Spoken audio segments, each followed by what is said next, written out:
परवाच आपल्या आटपाडीमध्ये किरीट सोमय्याजींनी काही आटपाडी तालुक्यातील आटपाडी नगरपंचायतचे दप्तर तपासणे, काय वेगवेगळ्या नोंदी जास्त आहेत या अनुसरून ते या ठिकाणी आले आणि आपल्या देशाचे अखंड हिंदुस्थानाचं आराध्य दैवत म्हणून ज्यांना संबोधलं जातं त्यांच्याकडं अखंड देशातील तरुणांनी एक आदर्श राजा म्हणून पाहिलं जातं। या आपल्या सगळ्यांचा राजा त्यांच्या खांद्यावरती हात ठेवून घोषणा द्यायचं अतिशय चुकीच्या पद्धतीचं काम केलेलं आहे। म्हणून आज आम्ही आटपाडी तालुक्यातील सर्व शिवप्रेमी मिळून ज्या व्यक्तीचं हात अश्लीलतेने बरबटलेले आहेत, जो व्यक्ती हा वासनाहीन आहे, त्याचे हात महाराजांच्या खांद्यावरती पडले म्हणून आम्ही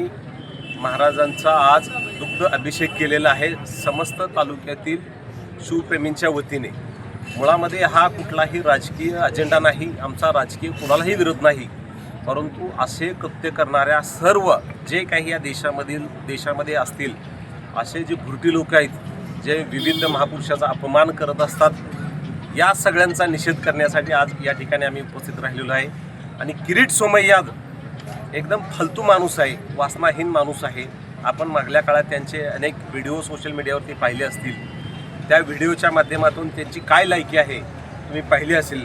पण अशा व्यक्तीचे ज्यावेळेस महाराजांच्या पुतळ्याला हात लागतात तो आमच्या सगळ्या आटपाडीच्या सर्व नागरिकांचे अत्यंत भावना दुखवलेल्या आहेत। मित्रांनो, ते या ठिकाणी आले काही अडचण नाही, परंतु त्यांनी कळत न कळत असं म्हणता येणार नाही।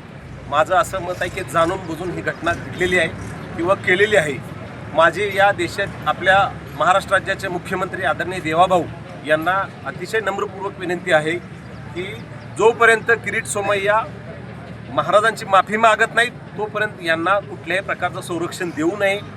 आणि महाराष्ट्रातील सर्व शिवप्रेमींना विनंती करतो की याला जोपर्यंत महाराजांची माफी मागत नाही तोपर्यंत महाराष्ट्रात कुठेही फिरू देऊ नका, जिथं दिसेल तिथं चपलीने ठोकून काढावी अशी या निमित्ताने मी विनंती करतो आणि थांबतो।